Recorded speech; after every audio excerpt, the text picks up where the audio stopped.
সত্য অনুসন্ধানের পথে রিপোর্টার অনুমিতা সেন সব সময় এক ধাপ এগিয়ে থাকে। ধামাচাপা পড়ে থাকা এক জেলের রহস্য হঠাৎ করেই অনুমিতার নজরে পড়ে যায়। রাতের অন্ধকারে জেলের মধ্যে মেয়েদের ভোগের বস্তু হিসেবে ব্যবহার করা হয়। যখনই এই নিয়ে তদন্ত শুরু হয় তখনই যেন কিছু খুঁড়তে ছাপ বের হয়, যেই সাপের ছোবলে অনুমিতা নিজেই মার্ডার কেসে ফেসে যায়। ধামাচাপা দেওয়া পাপকর্মকে সকলের সামনে তুলে ধরতে অনুমিতার শুরু হয় এক কঠিন লড়াই। শ্বাসরুদ্ধকর ঘটনা আর থ্রিলারে ভরপুর অনুসন্ধান মুভির কাহিনী আজ আপনাদের সাথে শেয়ার করব। সো ভিউয়ার্স, জলদি জলদি সাবস্ক্রাইব করে নিন। তো চলুন বেশি কথা না বাড়িয়ে শুরু করা যাক আজকের মুভির এক্সপ্লেনেশন।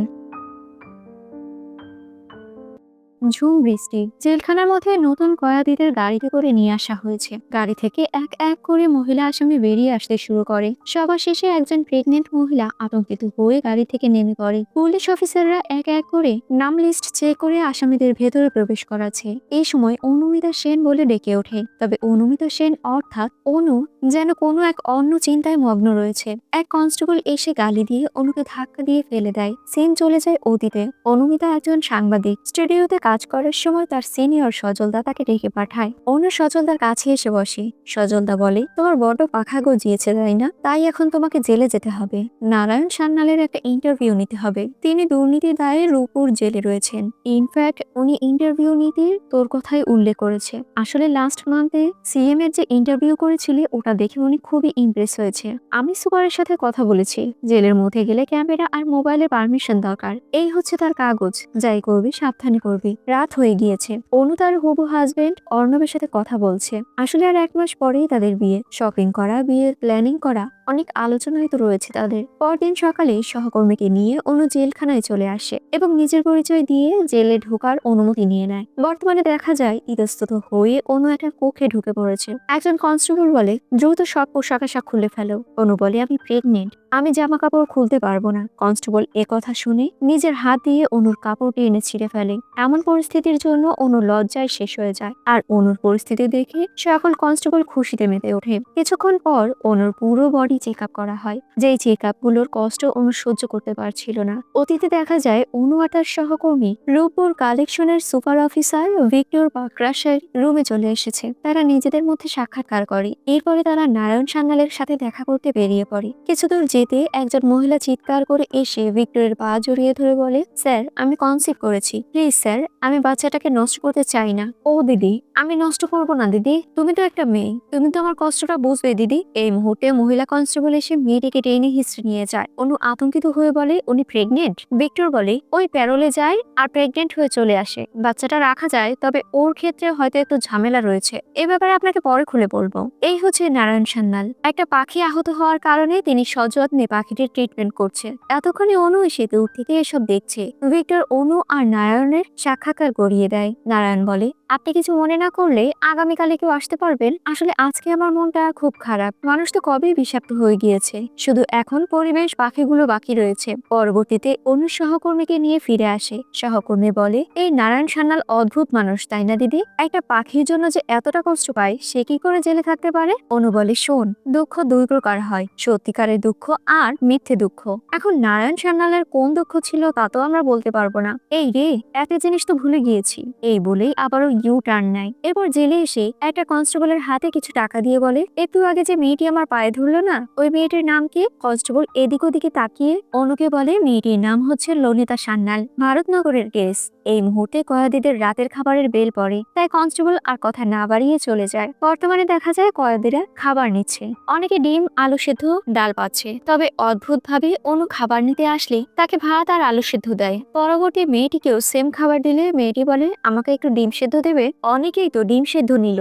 নিযুক্ত মহিলারা এক ঝাড়ি দিতেই মেয়েটি ভয়ে পিছিয়ে গেলে অনুর সাথে ধাক্কা লেগে অনুর খাবারটা নিচে পড়ে যায়। তাই অনু আবারও মহিলাদের কাছে খাবার চায়। তবে তাদের কথা, খাবার খেতে হলে ওই মেঝেতে পড়ে থাকা খাবার তুলেই তাকে খেতে হবে, এখান থেকে আর কোনো খাবার পাওয়াই যাবে না। অনু বলে, শুধু ভাত হলেও চলবে। মহিলাগুলো ভাত তো দেয় না, বরং বাপ মা তুলে খুব বাজে ধরনের গালিগালাজ শুরু করে। এই বিষয়টা সহ্য করতে না পেরে অনু রাগের মাথায় তার হাতে থাকা একটি প্লেট দিয়ে একজন মহিলাকে সজোরে আঘাত করে। এই বিষয়টা দেখে তাদের দলের বাকি মেম্বাররা অনুর উপর আক্রমণ করে বসে। নির্মমভাবে অনুকে মারা হয়। এই মুহূর্তে আম্মিজান নামের এক মহিলা সেই স্থানে চলে আসে, যাকে দেখে সকলেই ভয়ে কাঁদতে শুরু করে। আম্মিজান এসে এসে অনুর গলা চেপে ধরে জাগিয়ে তোলে। তখনই সেই মেয়েটি আম্মিজানের পা জড়িয়ে ধরে বলে, ওকে ছেড়ে দাও আম্মিজান। সিন কাট হয়ে যায়। দেখা যায় একটা বন্ধ ঘরে অনুকে ঝুলিয়ে রাখা হয়েছে। ভিক্টর সাহেব অনুকে বলে, আসতে না আসতে আম্মিজানের সাথে ঝামেলা বাঁধিয়ে ফেললেন। যাই হোক, আমাকে আপনার মনে আছে তো? আমার হাত ধরেই কিন্তু আপনি এই জগতের প্রথম পা রেখেছিলেন। অতীতে দেখা যায় অনু তার সহকর্মীকে নিয়ে ভারতনগরে পৌঁছে গিয়েছে। গ্রামে গিয়েই গ্রামের থানায় হাজির হয়ে যায়। এরপর অফিসারের সাথে যোগাযোগ করে। অফিসার অনুকে দেখে খুশি হয়ে যায়, কারণ অনু যেহেতু এখানে এসেছে তার ইন্টারভিউ নেবে, আবার ছবিও তার ছাপা হবে নিশ্চয়ই। অনু বলে, ললিতা সর্দার কেস ভারতনগর মার্ডার কেস নামেই পরিচিত। এই কেসের ব্যাপারে কোনো ইনফরমেশন দেওয়া পসিবল? অফিসার কনস্টেবলকে ফাইল চেক করে দেখতে বলে। কনস্টেবল ফাইল চেক করে বলে, 2 বছর আগে ডোমেস্টিক অ্যাবিউজের জন্য স্বামীকে শিলনোড়া দিয়ে আঘাত করে মেরে ফেলেছিল। কথাটা শুনে অনুর খুব খটকা লাগে, কারণ 2 বছরের কেস, তবুও এই 2 বছরে কোনো ছুটি পায়নি মেয়েটি। তাহলে সে বর্তমানে প্রেগনেন্ট কি করে হলো? ওর কেসটা ফাস্ট ট্র্যাক কোর্টে চলছে। 6 মাসের মধ্যে যাবজ্জীবন। এতদিন ও রূপপুর মহিলা সংশোধনাগারেই ছিল, অর্থাৎ ললিতা সর্দার প্রেগনেন্ট হয়েছে রূপপুর সংশোধনাগারেই। তবে এটা হয় কি করে? এটাই তো আমাদের আসল নিউজ। এই নিউজটা বের করতে পারলেই পুরো প্রশাসন নড়ে উঠবে। সবটা শুনে সজলদা বলে, একটু মাথা ঠান্ডা করে চিন্তা কর। সাপের লেজে পা দিলে শুধুমাত্র আমার অফিস নয়, তুইও সাপের ছোবল খাবি। তাছাড়া আমাদের দেশের বিভিন্ন জেলের কয়েদিদের সেক্স ট্রাফিকের যে ব্যাপারটা, এটা নিয়ে যত সাংবাদিক নিউজ করতে গিয়েছে তার ভাগ্য খুব ভালো হলে চাকরি চলে গিয়েছে, আর না হলে সে মারা গিয়েছে। অনু বলে, ললিতার কেসটা এতটা সহজে ছেড়ে দিলে চলবে না। বর্তমানে দেখা যায় ভিক্টর বলে, শুধু শুধু কষ্ট পাচ্ছেন। আরে বলে ফেলুন না, কেন আবার জেলের মধ্যে আসলেন? আমি কিন্তু জানি এই জেলে আসার পেছনে আপনার নিশ্চয়ই কোনো প্ল্যান রয়েছে। অনু বলে, পুলিশ আমাকে মার্ডার চার্জে এখানে নিয়ে এসেছে, এটা তো আপনি জানেন। আপনার সিস্টেম একেবারে পচে গিয়েছে। এই বলেই অনু ভিক্টরের মুখে থুতু মেরে দেয়। রাগে ভিক্টর তাকে একটা চড় মেরে কনস্টেবলকে বলে, এটাকে সলিটারি সেলে রাখার ব্যবস্থা করো। অতীতে দেখা যায় অনু নারায়ণের ইন্টারভিউ নিচ্ছে। এ সময় বারবার তার হবু হাজব্যান্ড অর্ণব ফোন করছে। নারায়ণ বলে, আপনার বয়ফ্রেন্ডের ফোনটা রিসিভ করুন। এই গোটা রাজ্যের অবজারভেশন এবং নেটওয়ার্ক সিস্টেম দুটোই কিন্তু আমার হাতে। অর্ণব কম্প্যাক্টে চাকরি করে। কম্প্যাক্ট তো আমাদেরই দলের লোকজনদের। খুব ভালো একটা ছেলে, তবে একটাই সমস্যা, ও একটু বেশি সৎ আর অ্যাডভেঞ্চারাস। বর্তমানে দেখা যায় অনু ব্যথায় কাতরাচ্ছে। এই মুহূর্তে পুতুল নামের একটি মেয়ে এসে বলে, আম্মিজান বলেছি আজকে রাতে তোমাকে খাবার খেতে দেবে না, তাই আমি তোমার জন্য লুকিয়ে 2টি রুটি আর একটু চিনি নিয়ে এসেছি, তাড়াতাড়ি খেয়ে ফেলো। অনু জিজ্ঞেস করে, তুমি ললিতা সর্দারকে চেনো? এই মুহূর্তে কারো গলার আওয়াজ টের পেয়ে পুতুল সেই স্থান থেকে চলে যায়। অতীতে দেখা যায় আজ অর্ণব গাড়ি নিয়ে জেলের বাইরে চলে এসেছে। হবু হাজবেন্ড অনুর জন্য অপেক্ষা করছে দেখে অনুর এই বিষয়টা অনেকটা অবাক লাগে। অর্ণব বলে, শোন, একটু সাবধানে চলাফেরা করিস। আমি যেখানে কাজ করি সেখানে পার্টি পলিটিক্স তো, এই জন্য একটু ভয় লাগছে আর কি। অনু বলে, তুই ভয় পাচ্ছিস? শোন, ভয় পাস না, আমরা দারুণ একটা জীবন কাটাবো। বৃদ্ধ বয়স পর্যন্ত আমরা একসাথেই বাঁচবো। অর্ণব বলে, দেখ, কাজের সব কথা তো বলতে পারবো না, তবে এইটুকু বলছি, এখন থেকে আমাদের সতর্ক থাকতে হবে। ঠিক এই মুহূর্তে একটা বড় ট্রাকের ধাক্কা লেগে তাদের গাড়িটি অ্যাক্সিডেন্ট করে ফেলে। পরবর্তীতে অনু মুমূর্ষ অবস্থায় হসপিটালে রয়েছে। তার পরিবার সেখানে চলে আসে। অনু বলে, অর্ণব কেমন আছে? আমার এখন কিছুটা ভালো লাগছে, একটা হুইল চেয়ারের ব্যবস্থা করো, আমি অর্ণবের সাথে একটু কথা বলে আসি। কাকা জানায় অর্ণব কোমায় চলে গিয়েছে। অনু দ্রুত অর্ণবের সাথে দেখা করতে চলে যায়। ডাক্তার জানায় অর্ণবের কবে জ্ঞান ফিরবে, আদৌ সে বেঁচে ফিরতে পারবে কিনা এরকম কোনো আর আশঙ্কা নেই। অনু এ কথা শুনে কান্নায় ভেঙে পড়ে।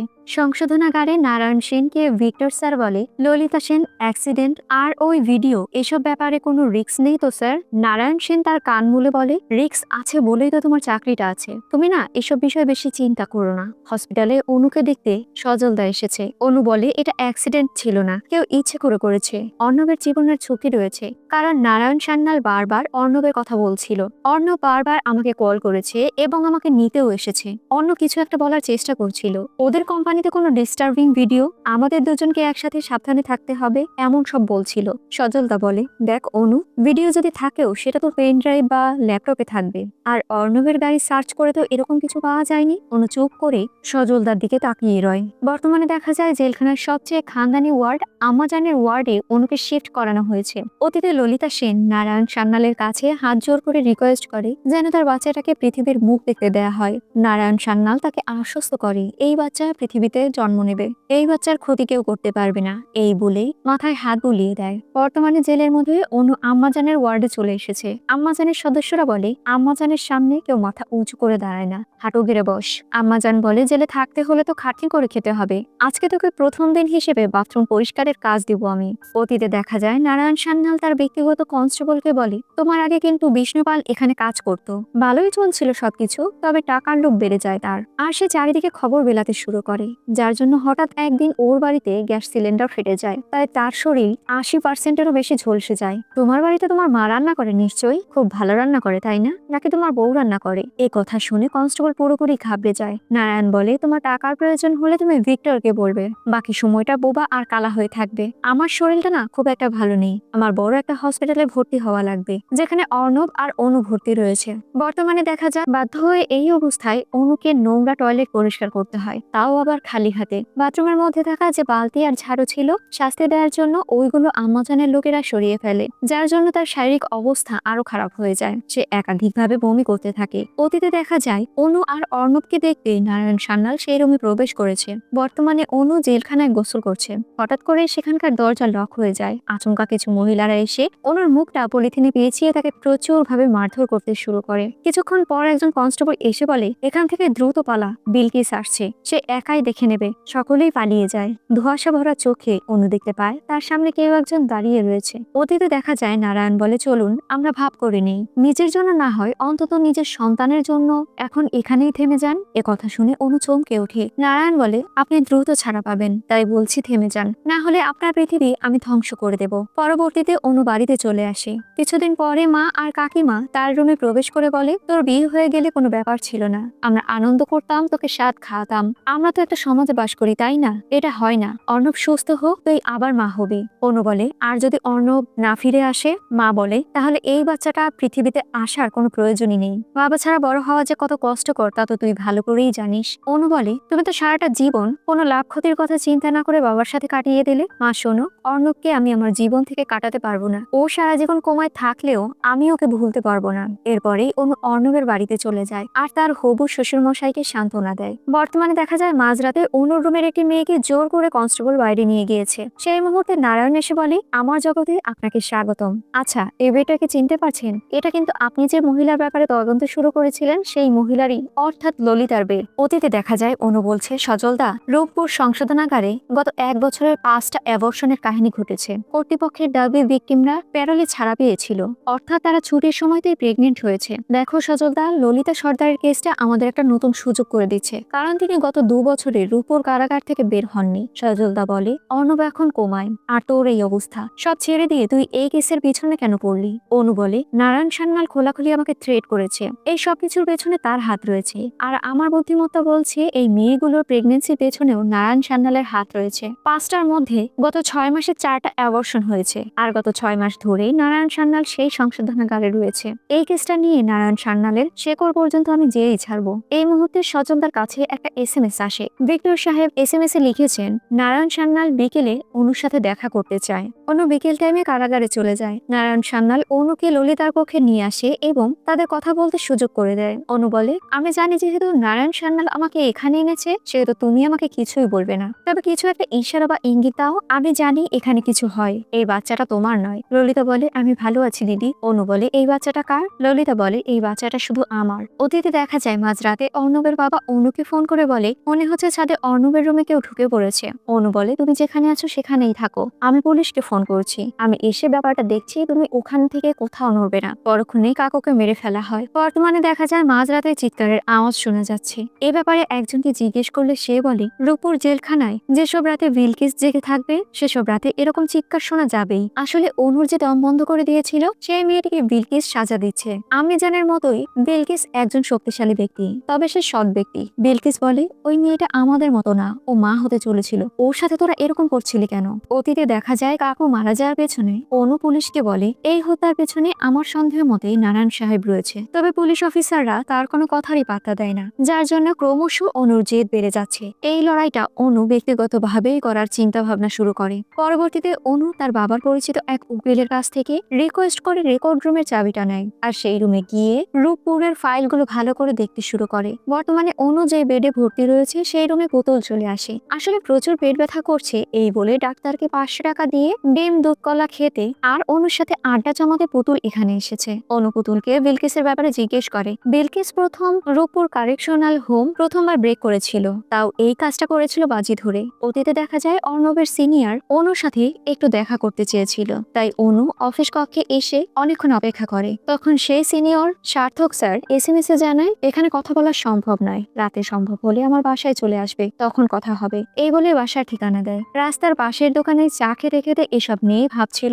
অনু। এই সময় একজন মহিলা এসে অনুর সাথে খাস গল্প করতে শুরু করে। এই মহিলাই মূলত কাকুকে মেরেছিল। মহিলা এক পর্যায়ে বলে, আপনাকে আমি খবরের কাগজে দেখেছি, আপনার আর আপনার স্বামীর অ্যাক্সিডেন্ট হয়েছে তাই তো? এত বড় ঘটনা ঘটে যাওয়ার পর আপনার ভয় কাজ করে না? এভাবে রাস্তায় একা একা বসে চা খাচ্ছেন, কোনো রকম লাগে না? নিজের কথা না ভাবুন, অন্তত নিজের সন্তানের কথা তো ভাবতে পারেন। এ কথা শুনে অনু পুরোপুরি ঘাবড়ে যায়। ততক্ষণে মহিলাটি চলে গিয়েছে। অনু নিজের আতঙ্ক কাটিয়ে চারিপাশে দেখতে শুরু করে, তবে আশেপাশে মহিলা আর নেই। কিছুক্ষণ পর অনু তার সহকর্মীকে বলে, রূপপুর কারাগারে মেয়েরা প্যারোলের টাইমে অদৃশ্য হয়ে যাচ্ছে, অর্থাৎ নিখোঁজ হয়ে যাচ্ছে। রিপোর্ট তো তাই বলছে। গত কয়েক মাসে 7 জন উধাও হয়েছে। কারাগার এ ব্যাপারে দায়িত্ব নিতে রাজি নয়, কারণ তারা প্যারোলে ছিল। তবে যাদের অ্যাবর্শন হচ্ছে তারা কিন্তু সেই স্থানেই রয়ে যাচ্ছে। অন্যান্য মেয়েরা গায়েব হয়ে যাচ্ছে। রাত হয়ে গিয়েছে। অর্ণবের সিনিয়র সার্থক তার বাড়ি ফিরে এসেছে, যার সাথে আজকে অনুর দেখা হবে আর কি। এদিকে সেই মহিলাটাও খুঁজতে খুঁজতে সার্থকের বাড়িতে পৌঁছে যায়। এরপর কথার ছলে সার্থকের বাড়িতে প্রবেশ করে তাকে হত্যা করে ফেলে। কিছুক্ষণ পর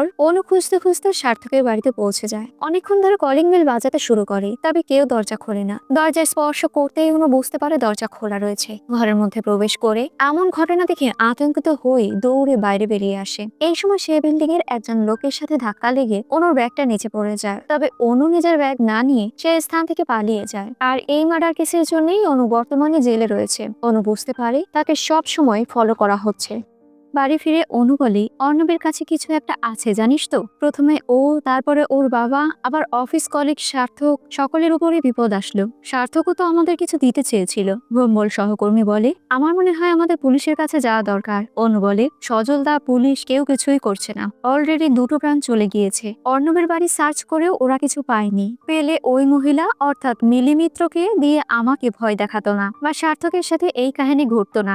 অর্ণবের কাছে কোনো একটা ভিডিও বা এমন কিছু আছে যেটা নারায়ণ সান্যাল খুঁজে বেড়াচ্ছে, আর এটাই হয়তো বা জেলের ওপারের মেয়েদের ভ্যানিশ হওয়ার সাথে যুক্ত রয়েছে। অনুর মনে পড়ে অ্যাক্সিডেন্ট হওয়ার আগের দিন যেই অর্ণব কখনো গাছ পছন্দ করতো না, সেই মানুষটাই একটা নীল জবা ফুলের গাছ বাসায় এনে রেখেছিল অনুর জন্য। তাই অনু দ্রুত অর্ণবের বাড়িতে যায়। বর্তমানে দেখা যায় একজন মন্ত্রী অনুর সাথে দেখা করতে এসেছে। মন্ত্রী বলে, তুমি এসবের মধ্যে জড়িয়ে পড়লে কি করে? অনু বলে, দাদা আমি কিছুই করিনি, আমাকে ফাঁসানো হচ্ছে। অনুর বাবা খুব স্বনামধন্য একজন জার্নালিস্ট ছিলেন, সেই সুবাদেই এদের পরিচয়। মন্ত্রী বলে, তুমি নিরপরাধ হলে কোর্ট তোমাকে মুক্তি দেবে, সাবধানে থেকো, আর কোনো প্রয়োজন হলে আমাকে জানিও। এরপর মন্ত্রী শুভ্র নারায়ণের সাথে দেখা করতে যায়। কিছুক্ষণ সাক্ষাৎকার করে এবার চলে আসে। রাতের বেলা অনু বলে, আমার কেসটা যখন কোর্টে চলছিল তখন হঠাৎ করে শুনলাম ললিতা সর্দার নাকি আত্মহত্যা করেছে। তুমি প্লিজ এ ব্যাপারে আমাকে সত্যিটা বলো। পুতুল বলে, ওরা ললিতাকে জ্যান্ত ঝুলিয়ে দিয়েছিল। যেখানে আইনে পর্যন্ত গর্ভবতী মাতাকে মৃত্যু দেওয়া নিষিদ্ধ রয়েছে, সেখানে এরা সবার চোখের আড়ালে গর্ভবতী ললিতাকে জোর করে হত্যা করিয়েছে। অনু জিজ্ঞেস করে, বিলকিস বেগম কোথায় থাকে, তার কাছে পৌঁছাবো কি করে? পুতুল বলে, সুপার স্যারের যার উপর প্রচন্ড রাগ হয় তাকেই বিলকিস বেগমের রুমে পাঠিয়ে দেওয়া হয়, কারণ ও মানুষ নয়, ও একটা রাক্ষস। অতীতে ভোম্বলকে নিয়ে অনু অর্ণবের বাড়িতে চলে যায়। এরপর সেই গাছ খুঁড়ে গাছের নিচে একটা পেন ড্রাইভ পায়। অনু বলে, ওরা অর্ণবের মাস্টার মাইন্ডের সাথে পেরে উঠলো না, তারা বাসা থেকে বের হয়। তবে এই মুহূর্তে মিলি আর তার দলের লোকেরা অনু আর ভোম্বলের উপর আক্রমণ করে বসে। অবশেষে বাধ্য হয়ে অনু পেন ড্রাইভটা দিয়ে দেয়। বর্তমানে দেখা যায় ভিক্টরের অফিস কক্ষে অনু এসেছে। ভিক্টর মনে করে হয়তো অনু সমঝোতা করতে এসেছে, যার জন্য ভিক্টর তার সাথে কুরুচিপূর্ণ আচরণ করতে শুরু করে। অনু ভিক্টরের কালো টাকার বিভিন্ন হিসাব দিতে শুরু করে। এ কথা শুনে ভিক্টর থমকে যায়। এক ফাঁকে অনু কলম দিয়ে ভিক্টরের গলায় আঘাত করে। তাই তো রেগে ভিক্টর অনুকে বিলকিসের ঘরে পাঠিয়ে দেয়, যা শুনে অনু মনে মনে খুশি হয়ে যায়। অতীতে দেখা যায় ওই রাতে ভোম্বলকে হসপিটালে ভর্তি করানো হয়েছিল। অনু ভোম্বলকে দেখতে আসে পরদিন সকালে। তবে এই মুহূর্তে পুলিশ এসে সার্থকের হত্যার অপরাধে অনুকে অ্যারেস্ট করে নিয়ে যায়। বর্তমানে অনু বিলকিস বেগমের রুমে চলে এসেছে। অনু বলে, সবাই আপনাকে নিয়ে ভয়ানক সব গল্প বলে, কিন্তু সেদিন আপনি বাথরুমে না এলে হয়তো আমি মারা যেতাম। বিলকিস বলে, আমার সম্পর্কে শোনা কথাগুলো বিশ্বাস হয়নি? এই বলেই অনুকে কামড় দেয়। কিছুক্ষণ পরে অনুকে মলম লাগাতে দেয়। আসলে কিছুক্ষণের মধ্যেই গার্ডরা এখানে খাবার দিতে আসবে। যদি তারা এসে দেখে অনুকে এখন পর্যন্ত বিলকিস বেগম টাচও করেনি, তাহলে তারা সন্দেহ করবে। বিলকিস বেগম বলে, কেন এসেছে সেখানে? তোকে যেদিন প্রথম দেখেছে সেদিন সেদিন বুঝেছি তুই না চাইলে তোকে কেউ কিছুই করতে পারবে না, তোকে কোথাও আটকেও রাখতে পারবে না। অনু বলে, তোমার গল্পটা একটু শুনি। বিলকিস বেগম বলে, আমার নাম ফুলবানু। আমার 7 মাসের সময় স্বামী মারা যায়। বাড়ির লোকজন আবারও জোর করে বিয়ে দিয়ে দেয়। আমি একটা ফুটফুটে কন্যা সন্তানের জন্ম দেই। মেয়েটা বড় হতে শুরু করে। এক পর্যায়ে বুঝতে পারি আমার বর্তমান স্বামীর নজর রয়েছে আমার মেয়ের প্রতি। পরিস্থিতি বিগড়ে যেতে দেখে একদিন আমি মেয়েকে পালিয়ে যেতে সাহায্য করি এবং নিজ হাতে ওই শয়তানকে আমি শেষ করে দেই। এরপর আমাকে জেলে নিয়ে আসা হলো। আমার মেয়েটা কোথায় আছে, কেমন আছে আমি জানি না। আর কখনো আমার মেয়েটা আমাকে দেখতে জেলেও আসেনি। অনু জিজ্ঞেস করে, প্রায় সময় কারাগারে অফিসাররা বলে রাতের মশলা রেডি করতে, এই মশলাটার মানে কি? বিলকিস বেগম বলে, মেয়েদের নিয়ে ফুর্তি করা, এরপর তাদের পাচার করে দেয়াই হচ্ছে মশলা। তুমি এই জেলটা ব্রেক করেছিলে না? বিলকিস বলে, পালাবি? অনু বলে, অনুমিতা সেন পালায় না, তবে আসল আসামিরা যেন না পালায় সেই ব্যবস্থা করব। বিলকিস বলে, ব্যবস্থা হয়ে যাবে। অনু বলে, কেন করছো এসব আমার জন্য? বিলকিস বলে, আমার মেয়েকে আমি ভালোবেসে অনু ডাকতাম, এতদিনে হয়তো তোর মতোই হয়ে গিয়েছে। বিষয়টা বুঝতে পেরে অনু বিলকিস বেগমকে জড়িয়ে ধরে। গভীর রাতে একটা কন্টেনারে করে কিছু মেয়ে কয়েদিদের বন্দরে নিয়ে আসা হয়েছে। এক এক করে মেয়েরা নেমে যায়। শেষ মুহূর্তে সেই গাড়ি থেকে অনু নেমে আসে, যাকে দেখে সকলেই অবাক হয়ে যায়। আসলে অনুকে পালাতে বিলকিস বেগম সাহায্য করেছিল। সবার চোখে ধুলো দিয়ে অনু অবশেষে সেই মশলার গাড়িতে ঢুকতে সক্ষম হয়। যদিও এই বিষয়টা আম্মাজান দেখে ফেলেছিল। তাদের মধ্যে মারামারি হয়। এক পর্যায়ে নিজেকে বাঁচাতে বিলকিস আম্মাজানকে মেরে ফেলে। এদিকে বন্দরে নারায়ণ বলে, বিষ্টু কনস্টেবল আমাকে ফাঁসাতে ভিডিও করে টাকার বিনিময়ে হ্যান্ডওভার করলো, তবে পর্বিত পর আমার কম্প্যাক্টের হাতেই তো চলে আসলো। অর্ণবের জায়গায় আর কেউ হলে বিষয়টা টাকা দিয়ে সেটেলমেন্ট করে নিত, কিন্তু ও তো আপনার প্রেমিক বলে কথা, আদর্শ মানুষ, তাই না? কি মনে হয় আমি কি একটা গন্ডু? পুলিশকে হাতে না রেখে এসব কারবার আমি করি? কাছেই যখন পেয়েছি ভালো করে একটু দেখে নেই, তারপর না হয় তোকে পাচার করব। প্রয়োজনে তোকে মেরে তোর লাশটা জলে ফেলে দেবো। হাতাহাতির এক পর্যায়ে অনুর শরীর থেকে একটা ক্যামেরা পড়ে যায়। এটা দেখে নারায়ণ আরো অনুর উপর রেগে যায়। অনু রেগে বলে, আমিও তো বোকা নই, কেন মনে হলো সব পুলিশরা একরকম? কি করে ভাবলেন আমার শরীরে একটা মাত্র ক্যামেরা নিয়ে আপনার সঙ্গে আমি যুদ্ধে নামবো? আমার সাথে যা হয় সেগুলো আমি হতে দেই, তাই হয়। অতীতে দেখা যায় অনেক আগেই অনু শুভ্রর কাছে জেলে যাওয়ার জন্য রিকোয়েস্ট করেছিল। অনু বলেছিল, রূপপুর জেলার ইনফরমেশন আমার কাছে আছে, কিন্তু প্রমাণ নেই। প্রমাণ পেতে গেলে আমাকে জেলে যেতে হবে। আসলে ওই দিন পেন ড্রাইভ পাওয়ার পর ভিডিওটা চালিয়ে দেখেছিল। সম্পূর্ণ ভিডিও দেখার পর যখন তারা বাড়ি থেকে বের হয়, তখনই গুন্ডারা তাদের আটক করেছিল, যার জন্য সম্পূর্ণ কাহিনী অর্থাৎ ভিডিওতে থাকা কাহিনী তারা জেনে গিয়েছিল। সার্থকের মার্ডার কেসে ইচ্ছাকৃতভাবেই অনু ব্যাগটা রেখে এসেছিল, যেন এই কারণেই তাকে জেলে বন্দী করা হয়। তার শরীরে থাকা স্পাই ক্যামেরাটি বিলকিস বেগম ব্যবস্থা করে দিয়েছিল। আসল ক্যামেরাটা কন্টেইনার থেকে নামার আগেই সেট করে নিয়েছিল। অনু বলে, আপনার মেয়ে পাচারের কারবার এখন গোটা বিশ্ব দেখছে। রাগে নারায়ণ পিস্তল নিয়ে তার উপর আক্রমণ করে। হাতাহাতির এক পর্যায়ে নারায়ণ নিজেই মারা যায়। পরবর্তীতে সজলদার কাছে রেজিগনেশন লেটার দিয়ে বলে, আমি কোনো দালালের সাথে কাজ করতে চাই না। আসলে অতীতে যখন তাদের অ্যাক্সিডেন্ট হয়েছিল তখন কিছু লোকেরা এসে পুরো গাড়ি সার্চ করেছিল। এই বিষয়টা অনু কখনো কাউকে কিন্তু বলেইনি। অ্যাক্সিডেন্টের পরেই হসপিটালে যখন সজলদা তাকে দেখতে আসে তখন সে উল্লেখ করেছিল গাড়ি সার্চ করে তো কিছুই পাওয়া যায়নি। তাহলে এই কথাটা সজল কি করে জানলো? অনু বলে, আমি আসবো, আবার আমার নিজস্ব চ্যানেল অনুসন্ধান নিয়ে আমি ফিরে আসবো। এর সাথে সাথে এই সিরিজের এই পর্ব এখানেই শেষ হয়ে যায়। সো ভিউয়ার্স, ভিডিওটি কেমন লাগলো? ভালো লাগলে লাইক, কমেন্ট, শেয়ার এবং সাবস্ক্রাইব করবেন। এতক্ষণ আমার সাথে থাকার জন্য অসংখ্য ধন্যবাদ।